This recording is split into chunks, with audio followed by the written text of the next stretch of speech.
اعوذ باللہ من الشیطان الرجیم، بسم اللہ الرحمن الرحیم۔ رب اشرح لی صدری ویسر لی امری واحلل عقدۃ من لسانی یفقہوا قولی، رب زدنی علما، اللہم فقہنا فی الدین، اللہم انی اسألک علما نافعا عملا متقبلا ورزقا طیبا، آمین ثم آمین۔ اور اب آیت نمبر 19 سے 20 تک۔ پہلے اس کے الفاظ بنے او یا کسیبن جیسے بارش، من السمائی آسمان سے، فیہی اس میں، ظلمات اندھیرے، ورعد اور گرج، وبرق اور بجلی کی چمک، یجعلون وہ ٹھونس لیتے ہیں، اصابعہم اپنی انگلیاں، فی میں آذانہم اپنے کان، من سے صواعق کڑک، حذر الموت ڈر موت کا، واللہ اور اللہ محیط گھیرے ہوئے ہے، بالکافرین کافروں کو، یکاد قریب ہے، البرق بجلی، یخطف اچک لے، ابصارہم ان کی نگاہیں، کلما جب بھی، اضاءلہم وہ چمکی ان پر، مشوا فیہ چل پڑے اس میں، وَإِذَا اور جب اظلم اندھیرا ہوا، علیہم ان پر، قاموا وہ کھڑے ہوئے، ولو اور اگر شاء چاہتا، اللہ لذہب چھین لیتا، بسمعہم ان کی سنوائی، وابصارہم اور ان کی بصارت، ان اللہ بے شک اللہ، علی کل ہر ایک شیء چیز، قدیر قدرت والا۔ اور اب اس کا ترجمہ۔ یا جیسے آسمان سے بارش ہو، اس میں اندھیرے ہوں اور گرج اور بجلی کی چمک، وہ اپنے کانوں میں انگلیاں ٹھونس لیتے ہیں کڑک کے سبب، موت کے ڈر سے، اور اللہ کافروں کو گھیرے ہوئے ہے، قریب ہے کہ بجلی ان کی نگاہیں اچک لے، جب بھی وہ ان پر چمکی وہ اس میں چل پڑے، اور جب ان پر اندھیرا ہوا وہ کھڑے ہو گئے، اور اگر اللہ چاہتا تو چھین لیتا ان کی سنوائی اور ان کی آنکھیں، بے شک اللہ ہر چیز پر قادر ہے۔ بے شک پہلی مثال تو اللہ تعالیٰ نے ان منافقین کی دی تھی جو کہ اسلام کے واضح دلائل دیکھنے کے باوجود خوب سوچ سمجھ کے جنہوں نے کفر اور نفاق کا راستہ اختیار کیا تھا، اور وہ اللہ فرماتی ہیں کہ اب پلٹنے والے نہیں ہیں، کیونکہ وہ دین کے احکامات کو سمجھنے کے بعد اندھے، گونگے اور بہرے بن گئے ہیں، کیونکہ نہ وہ کوئی بات سننا چاہتی ہیں، نہ کچھ دیکھنا چاہتے ہیں، اور نہ ہی وہ دین کے حق میں حقانیت کے بارے میں کوئی بات منہ سے نکالتے ہیں، تو اس لیے یہ لوگ اب کبھی بھی واپس نہیں پلٹیں گے۔ اور اب منافقین کے اس گروہ کی مثال دی جا رہی ہے جو کہ اسلام لانے کے بارے میں تذبذب کا شکار تھا، اور جب اسلام کی حقانیت کے دلائل سامنے آتے تھے تو ان کے دل میں اس کی طرف جھکاؤ پیدا ہوتا تھا اور وہ اسلام کی طرف بڑھنے لگتے تھے، لیکن جب اسلام کے احکامات کو اور ذمہ داریوں کو اور حلال کی باتیں ان کے سامنے آتی تھی تو پھر وہ اپنی خود غرضی کی وجہ سے رک جاتے تھے، اور یہاں پر اسلام کو ایک برستی ہوئی بارش سے اللہ تعالیٰ نے تشبیہ دیا، اور اس میں کفر اور شرک کی جو خرابیاں ہیں اس کا بھی بیان ہے، تو اسے اندھیریوں سے اور اس میں کفر اور شرک پر عذاب کی دھمکیوں سے جو اللہ تعالیٰ نے جو وعدے دی ہیں تو انہیں گرج سے تشبیہ دی گئی ہے، اور قرآن پاک میں حق کے بارے میں جو دلائل ہیں اور حق کو تھامنے والوں کے لیے جنت کے جو وعدے کیے گئے ہیں انہیں بجلی کی روشنی سے تشبیہ دی گئی ہے۔ تو اللہ فرماتے ہیں کہ یہ جو منافقین ہیں جب یہ اسلام کی پابندیاں دیکھتے ہیں اور اسلام کے جو حدود ہیں، جب غلط کاموں سے اسلام روکتا ہے اور حلال حرام کی پابندیاں آتی ہیں، اپنی ان کو مرضی چھوڑنا پڑتی ہے،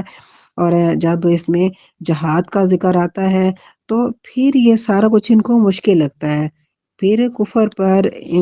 رہنا ان کو آسان لگتا ہے، کیونکہ وہاں ان کی اپنی مرضی ہیں، اپنی خواہشات ہیں، اپنی جس طرح یہ چاہیں اپنی زندگی گزار رہے ہیں، لیکن اسلام میں پابندیاں ہیں، اللہ تعالیٰ کی طرف سے کچھ اصول ہیں، کچھ قانون ہیں، کچھ قواعد ہیں جن پر عمل کرنا ضروری ہے، تو جب ان کو اپنی خواہشات کو چھوڑنا پڑتا ہے تو پھر یہ پیچھے ہٹ جاتے ہیں، تو یہ پھر اس طرح سے ایسے ڈرتے ہیں، اپنے کانوں میں انگلیاں ٹھونس لیتے ہیں کہ ان کے کانوں میں کوئی اللہ تعالیٰ کی بات نہ آئے، کوئی آواز ان کے کانوں میں نہ آئے، تو اللہ فرماتے ہیں کہ کانوں میں انگلیاں ٹھونس لیتی ہیں موت کے ڈر سے، یہ ایسے ڈرتی ہیں کہ جیسے ان کے اوپر موت واقع ہونے لگی ہے۔ جیسے بجلی چمکتی ہے تو جس میں گرج اور چمک ہوتی ہے تو ایک دم سے انسان ڈر جاتا ہے اور اس آواز سے، کڑک کی آواز سے ڈر کے کانوں میں انگلیاں ٹھونس لیتا ہے۔ تو اسی طرح جب اسلام کی سختیاں آتی ہیں، جب جہاد کا حکم آتا ہے اور جب اللہ تعالیٰ کی راہ میں خرچ کرنے کی بات آتی ہے تو پھر یہ لوگ جو منافق لوگ ہیں یہ پیچھے ہٹ جاتے ہیں۔ تو یہ ایسے ڈرتے ہیں کہ جیسے کہ ان کے اوپر موت طاری ہونے والی ہے۔ تو اب کانوں میں انگلیاں دینے سے تو کیا ہوگا، جو حقیقت ہے وہ تو واضح رہے گی۔ اب دیکھیں، اگر یہ چاہتے ہیں کہ کانوں میں انگلیاں دینے تو ہمارے کانوں میں اللہ تعالیٰ کی جو باتیں ہیں وہ نہ پڑیں، جو اللہ تعالیٰ کی پابندیاں وہ ہم نہ سنیں، جو حلال و حرام کی پابندیاں یا اللہ تعالیٰ کی راہ میں خرچ کرنا یا جو اپنی غلط رسومات کو، غلط باتوں کو، غلط عقائد کو چھوڑنا وہ ہمیں نہ پڑے۔ تو اگر کانوں میں آواز نہیں آئے گی تو کیا یہ جو ساری باتیں ہیں یہ ختم ہو جائیں گی، رک جائیں گی؟ ایسا تو نہیں ہے، وہ تو سارا کچھ اپنی جگہ پہ موجود ہے۔ تو کانوں میں انگلیاں دینے کا فائدہ کیا ہے؟ یہ لوگ صرف اور صرف اپنے دل کی تسلی کے لیے جو ہے نا، اپنے آپ کو بہلانے کے لیے اس طرح کی حرکتیں جو ہمیں کہا رہے ہیں۔ تو اللہ فرماتے ہیں کہ اس طرح کی حرکتیں کر کے یہ لوگ بچ نہیں سکتے، اللہ تعالیٰ نے ان کو ہر طرف سے گھیرا ہوا ہے، اللہ تعالیٰ نے کفار کو اپنے گھیرے میں لیا ہوا ہے۔ اللہ تعالیٰ فرماتے ہیں کہ اے جنو انس، اگر تم اللہ تعالیٰ کی نافرمانی کرنا چاہتے ہو تو اللہ تعالیٰ کی زمین آسمان کے کناروں سے نکل جاؤ، اپنے لیے کوئی اور ٹھکانہ ڈھونڈ لو، کوئی اور جگہ ڈھونڈ لو۔ تو ظاہر ہے کہ ایسا تو ممکن ہی نہیں ہے۔ تو فرماتے ہیں کہ اللہ تعالیٰ نے ان سب کو اپنے گھیرے میں لیا ہوا ہے، تو کبھی بھی اللہ تعالیٰ سے بچ کے کہیں نہیں جا سکتے۔ اور فرماتے ہیں کہ یہ قریب ہے کہ ان کی جو نگاہیں ہیں وہ اچک لی جائیں۔ تو اور جب جو بجلی ہے جب ان پر وہ چمکتی ہے تو اس پر چل پڑتے ہیں، ان کے جب اسلام کے فائدے نظر آتے ہیں کہ جیسے کہ مال غنیمت ہے، مسلمانوں سے رشتہ داریاں ہیں، تو اور جیسے کہ فتح کی صورت میں، کامیابی کی صورت میں جو ہے نا وہ عہدے ملنا ہے اور عزت و شان ہے، تو یہ چیزیں جب نظر آتی ہیں تو پھر یہ اسلام کی طرف چل پڑتے ہیں۔ مسلمانوں کے اپنے آپ کو مسلمانوں کے ہمدرد جتاتے ہیں، تو کہتے ہیں کہ ہم تمہارے ساتھ ہیں۔ تو ان کے ساتھ تھوڑا سا جب چلتے ہیں فائدوں کے لیے، تو جب فوراً ہی جب جہاد کی کوئی آیت آ جاتی ہے تو یا صدقات کی آ جاتی ہے تو پھر یہ کیونکہ منافق ہے، ان کے دل میں تو جو ہے نا اللہ تعالیٰ کا اور قرآن کا شوق نہیں ہے۔ تو جب ان کو یہ باتیں سنائی دیتی ہیں تو پھر کھڑے ہو جاتے ہیں، ادھر ہی کھڑے کے کھڑے رہ جاتے ہیں، کیونکہ عمل جو نہیں کرنا چاہتے ہیں۔ تو جیسے روشنی میں اندھیرا ہو جائے تو انسان کھڑے کا کھڑا رہ جاتا ہے، اسی طرح جب ان کے اوپر یہ اللہ تعالیٰ کی آیات آتی ہیں، احکامات آتے ہیں تو پھر یہ کھڑے کے کھڑے رہ جاتے ہیں، وہیں پہ رک جاتے ہیں۔ تو اللہ فرماتے ہیں کہ اگر اللہ چاہتا تو ان کی صلاحیتیں ساری، دیکھنے کی، سننے کی ساری، اللہ تعالیٰ ان سے چھین لیتے، تو پھر یہ کیا کرتے؟ تو جب ان کے کانوں میں عذاب کی وعیدیں آتی ہیں تو پھر بھی یہ کانوں میں انگلیاں دیتے ہیں۔ تو ایسا کرنے سے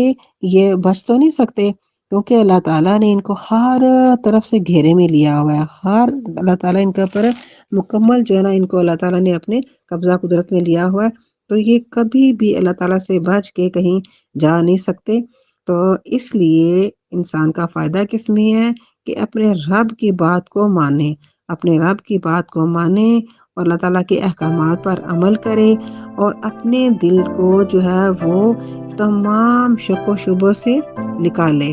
اور جو دین کی خاطر تکلیفیں اور مصیبتیں آتی ہیں تو ان کو وہ برداشت کرے، اور اللہ تعالیٰ کی رحمتوں کی امید رکھے، اور اپنے آپ کو اپنے رب سے جوڑ کے رکھے، اور تمام تعصبات کو، جاہلیت کو اپنے دل سے نکالے، تو پھر اللہ تعالیٰ کا نور ملے گا، اللہ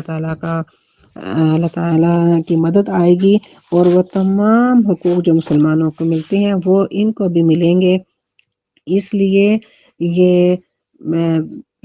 اس لیے ان کو اللہ تعالیٰ کے احکامات پر عمل کرنا چاہیے۔ اور اب آیت نمبر 21 اور 22، پہلے ان کے الفاظ مانی۔ یا ایھا الناس اعبدوا، اے لوگو تم عبادت کرو، ربکم اپنا رب، الذی جس نے، خلقکم تمہیں پیدا کیا، والذین اور وہ لوگ جو، من سے قبلکم تم سے پہلے، لعلکم تاکہ تم تتقون پرہیزگار ہو جاؤ، الذی جس نے جعلا پیدا کیا، لکم تمہارے لیے، ارضا زمین، فراشن فرش، والسماء اور آسمان، بنان چھت، اور انزلہ اس نے اتارا، من السماء آسمان سے، مان پانی، فاخرجا پھر نکالا، بھی اس کے ذریعے، من الثمرات پھل سے، رزقن رزق، لکم تمہارے لیے، فلا سونا تجعلو ٹھہراؤ تم، للہ اللہ کے لیے، اندادن کوئی شریک، وانتم اور تم تعلمون جانتے ہو۔ اور اب اس کا ترجمہ۔ اے لوگو، تم اپنے رب کی عبادت کرو جس نے تمہیں پیدا کیا اور ان لوگوں کو جو تم سے پہلے ہوئے، تاکہ تم پرہیزگار ہو جاؤ، جس نے تمہارے لیے زمین کو فرش بنایا اور آسمان کو چھت بنایا اور آسمان سے پانی اتارا اور پھر اس کے ذریعے پھل نکالے تمہارے لیے رزق، سو اللہ کے لیے کوئی شریک نہ ٹھہراؤ اور تم جانتے ہو۔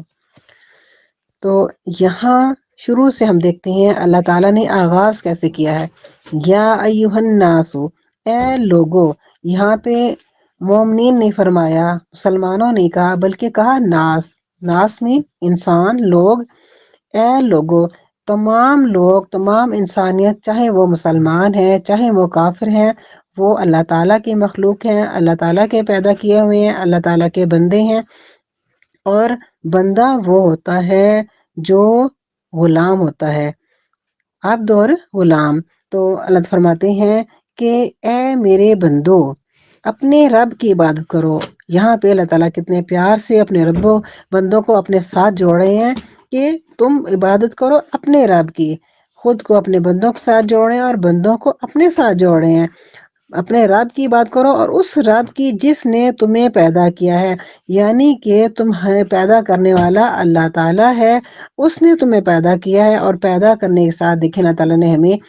پورے اپنے جسم کے اعضاء کو دیکھیں، آنکھ، کان، ناک، سننے، دیکھنے، بولنے کی، سوچنے سمجھنے کی صلاحیت دی ہے، اور اللہ تعالیٰ نے ہمیں کتنے پیارے پیارے رشتے دیے ہیں، ماں باپ، بہن بھائی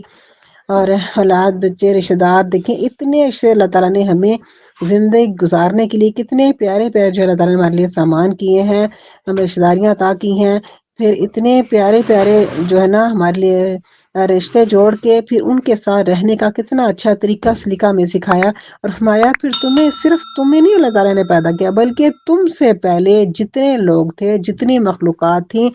سب کو اللہ تعالیٰ نے پیدا کیا ہے۔ اور ان تم سب کو پیدا کرنے کا مطلب یہ ہے کہ تم پرہیزگار بن جاؤ، اور پرہیزگار بننے کا مطلب کیا ہے؟ پرہیزگار بننے کا مطلب یہ ہے اللہ تعالیٰ سے ڈر بھی رکھنا اور امید بھی رکھنا۔ تو اللہ تعالیٰ سے امید رکھو، اللہ تعالیٰ ہی سے ڈرو۔ اللہ تعالیٰ سے جب انسان ڈرے گا تو ظاہرہ تمام برے کاموں کو چھوڑ دے گا، اور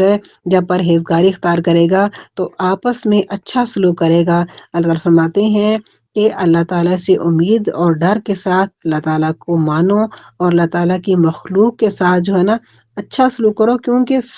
تم سب ایک دوسرے سے ہو، تم سب آپس میں ایک دوسرے سے ہو، اور تم سب کو پیدا کرنے والی ایک ذات ہے، اور وہ ہے اللہ تعالیٰ۔ اللہ تعالیٰ نے تمہیں پیدا کرنے کے بعد یوں ہی نہیں چھوڑ دیا، دیکھیں تمہارے رہنے کے لیے کتنا اچھا سامان کیا ہے، تمہارے رہنے کے لیے زمین بنائی ہے، اور پھر آسمان بنایا ہے، اور آسمان سے پانی اتارا، اور پھر بے شمار رزق تمہارے لیے پیدا کیا، اور زمین کو فرش بنایا۔ دیکھو زمین ایسی بنائی کہ یہ نہیں کہ انسان کو لے کے ڈول جائے اور انسان اس کے اوپر آرام سے سکون سے کھڑا نہ ہو سکے۔ زمین ایسی ہے کہ انسان کو اس کی حرکت کا پتہ ہی نہیں چلتا، انسان آرام سے اس کے اوپر چلتا پھرتا اور اپنے سارے کام کرتا ہے۔ اور اتنی خوبصورت زمین بنا کے اس کے اوپر اتنے رنگ برنگ کے پھول، پودے، درخت، اور اتنے خوبصورت رنگ برنگے پھول، اور پھر اتنے پیارے درختوں کے اوپر اڑتے چہکتے پرندے، کیسی پیاری زمین بنائی ہے، اور کیسے پہاڑ اور آبشار، اور کیسے زمین کو سجایا ہے۔ اس کے بعد آسمان بنایا، آسمان کے اوپر اتنے خوبصورت چاند ستارے، سورج اور انسان کو رات کو سونے کے لیے ہلکی لائٹ ہوتی ہے تو اللہ تعالیٰ نے چاند کو بنایا کہ ہلکی روشنی ہو تو میرے بندے سکون سے سوئیں، اندھیرا بھی نہ ہو، بالکل اندھیرا نہ ہو، پریشان نہ ہو، اور دن کو کام کاج کرنے کے لیے زیادہ روشنی کی ضرورت ہوتی ہے تو اللہ تعالیٰ نے سورج بنایا کیا تاکہ انسان جو ہے نا اپنے سکون سے کام کریں، اور سردی گرمی پیدا کی کہ انسان کو ہر موسم سے انسان فائدہ اٹھائے، ہر موسم کا لطف اٹھائے۔ اور پھر ایسا خوبصورت چمکتا ہوا دیکھیں چاند ایسے اور سورج کہ انہوں نے کیسے دن کو اور رات کو جو ہے نا خوبصورت بنایا ہوا ہے۔ جیسے ہم اپنے گھر میں گھر کو سجانے کے لیے بلب لگاتے ہیں، کمکم لگاتے ہیں، تو اللہ تعالیٰ نے کیسے پیارے پیارے کمکم ستارے لگائے ہیں، کیسے آسمان کی چھت کو کیسے پیارا سجایا ہے۔ تو دیکھیں اللہ تعالیٰ نے ہمیں اتنا پیارا خوبصورت سجا کے گھر دیا ہے۔ زمین دیکھیں، فرش، آسمان، چھت، تو کیا ہے یہ اللہ تعالیٰ نے ہمیں گھر بنا کے دیا، اتنا خوبصورت سا گھر بنا کے پھر اس گھر میں انسان کو ویسے نہیں چھوڑ دیا۔ جب ہمیں کھانے پینے کی ضرورت سال لگائے تو فرمایا میں نے تمہارے لیے آسمان سے پانی برسایا ہے، ایسا پانی جس میں شفا ہی شفا ہے انسان کے لیے۔ اللہ تعالیٰ فرمایا کہ آسمان سے جو پانی اترتا ہے اس میں انسان کے لیے شفا ہے، اور پھر اسی پانی کے ساتھ زمین سے رنگ برنگے غلے، سبزیاں، اناج، پھل، اتنی خوبصورت چیزیں ہمارے کھانے پینے کے لیے نکالی ہیں، کھاؤ اور پیو، یہ سارا کچھ تمہارے لیے ہے۔ فرمایا کہ دیکھو میں نے تمہارے لیے کیسی خوبصورت چیزیں نکالی ہیں، یہ ساری تمہارے لیے ہیں، سب کو کھاؤ پیو، سب سے فائدہ اٹھاؤ، اور اس سب کے بعد کیا کرو، میرے ساتھ کسی کو شریک نہ کرو۔ اللہ تعالیٰ فرماتے ہیں کہ تمہیں پیدا کرنے والا میں ہوں، تمہیں زندگی کی تمام ضرورتیں دینے والا میں ہوں، تمہیں اتنا خوبصورت گھر دینے والا میں ہوں، اور پھر تم کیا کرتی ہو کہ میرے ساتھ دوسروں کو شریک ٹھہراتے ہو۔ میرے ساتھ کسی کو شریک نہ کرو، کسی کو میرے ذات میں اور صفات میں شریک نہ کرو۔ ذات میں شریک کرنا یہ ہوتا ہے کہ اللہ تعالیٰ جیسا کوئی دوسرا ہے، اور صفات میں شریک کرنا کہ اللہ تعالیٰ جیسے کام بھی کوئی دوسرا کر سکتا ہے۔ فرماتے ہیں کہ میں ہر برائی کو، ہر گناہ کو اگر چاہوں گا تو معاف کر دوں گا، لیکن شرک کو معاف نہیں کروں گا۔ جو شرک ہے وہ ناقابل معافی جرم ہے، جو بغیر معافی مانگے دنیا سے چلا گیا تو اس کے لیے کوئی معافی نہیں، اس کے لیے ہمیشہ ہمیشہ کے لیے جہنم ہے۔ تو یہاں پہ اسلام کے جو بنیادی عقیدے توحید ہیں اس کی اللہ تعالیٰ نے آیت نمبر 21 اور 22 میں دعوت دی ہے، اور مختلف انداز میں اللہ تعالیٰ نے اس کی دلیلیں بھی دی ہیں، سمجھایا بھی ہے۔ جو اہل عرب تھے وہ یہ تو مانتے تھے کہ ساری کائنات کو اللہ تعالیٰ نے پیدا کیا ہے، زمین کو، آسمان کو، آسمان سے بارش برسانا اور پھر غلے اگانا، یہ سارے کام اللہ تعالیٰ کے ہیں۔ اس کے باوجود وہ یہ بھی عقیدہ رکھتے تھے کہ اللہ تعالیٰ نے بہت سے کام بتوں کے سپرد بھی کر رکھے ہیں، اور وہ جو بت ہیں وہ اپنے اللہ تعالیٰ کے فیصلوں میں وہ اپنا فیصلہ صادر کرنے کی یا مداخلت کرنے کی صلاحیت رکھتے ہیں، تو لہٰذا ان بتوں کی عبادت وہ کرتے تھے، ان کی پوجا کرتے تھے۔ تو وہ یہ سمجھتے تھے کہ بت اپنے کاموں میں براہ راست فیصلہ کرنے کی صلاحیت بھی رکھتے ہیں، تو اس لیے وہ ان بتوں کو اللہ تعالیٰ کا شریک بھی بناتے تھے۔ تو اللہ تعالیٰ نے فرمایا کہ ہر کام اور ہر کام کرنے والا، ہر چیز کو پیدا کرنے والا اللہ ہے۔ فرماتے ہیں کہ ہم نے یہ سارا کچھ کیا ہے، اور جب ہم نے ساری کائنات بنائی ہے تو اس کو چلانے کے لیے کسی کی ضرورت نہیں ہے۔ تو جب اللہ تعالیٰ کو کسی کی ضرورت نہیں ہے، اللہ تعالیٰ کے ساتھ کوئی کاموں میں شریک نہیں ہے، تو پھر وہ جو کہ بے جان چیزیں ہیں جن کی کوئی حقیقت نہیں ہے، انسان خود جانتا ہے کہ ان کی کوئی حقیقت نہیں ہے، تو پھر ان کو اللہ تعالیٰ کے ساتھ شریک کرنا یہ ظلم ہے، بہت بڑا ظلم ہے۔ فرمایا کہ جو شرک ہے وہ ظلم عظیم ہے جس کی کوئی معافی نہیں ہے۔ تو اللہ فرماتے ہیں کہ مجھے اس کائنات کو چلانے کے لیے کسی کی ضرورت نہیں ہے۔ جب سب کچھ جاننے کے باوجود انسان بے وقت چیزوں کو، بے حقیقت چیزوں کو، حقیر چیزوں کو اللہ تعالیٰ کے شامل کرتا ہے، تو اللہ فرماتے ہیں کہ یہ بہت بڑے ظلم کی اور ناانصافی کی بات ہے کہ تم سب کچھ جانتے ہوئے بے جان اور حقیر چیزوں کو میرے ساتھ شامل کرتے ہو۔ اور فرماتے ہیں یہاں جب اینڈ میں فرمایا وَأَنْتُمْ تم تعلمون، اور تم جانتے ہو، یعنی کہ یہ بات نہیں ہے کہ تمہیں پتہ نہیں ہے کسی بات کا، یہ بات نہیں ہے کہ تم انجانے میں کر رہے ہو، تو تم جو ہے نا ناسمجھی میں کر رہے ہو، تم سب جانتے ہو، تمہیں سب پتہ ہے کہ تمہیں اللہ تعالیٰ نے پیدا کیا اور تمہیں تمام چیزیں اللہ تعالیٰ فراہم کر رہی ہیں، ہر چیز کے مالک اللہ تعالیٰ، اس کے باوجود تم راستے سے ہٹکے ہوئے ہو، بھٹکے ہوئے ہو، تو یہ جو کام ہے جو تم اللہ تعالیٰ سے دوسروں کو شریک کرتے ہو، تم یہ چھوڑ دو، اور تم جانتے بوجھتے ہوئے کسی کو اللہ تعالیٰ کے ساتھ شریک نہ کرو۔ تو یہ جو تم ظلم عظیم کرتے ہو اپنے اوپر، جس کی کہ کوئی معافی نہیں ہے، تو اس کام کو چھوڑ دو اور اللہ تعالیٰ کی فرما برداری کرو، اللہ تعالیٰ کے راستے پہ چلو، یہی تمہارا فائدہ ہے، یہی تمہارے لیے جو ہے نا راہ نجات ہے، اسی میں اللہ تعالیٰ کی رضامندی ہے، اور یہی انسانوں کے لیے فلاح کا راستہ ہے۔ اللہ تعالیٰ ہم سب کو راہ راست پہ چلنے کی توفیق عطا فرمائے، اللہ تعالیٰ ہم سب کو صحیح عقیدہ اور صحیح سمجھ عطا فرمائے، اور صحیح راستے پہ چلنے کی توفیق عطا فرمائے۔ وما علینا الا البلاغ۔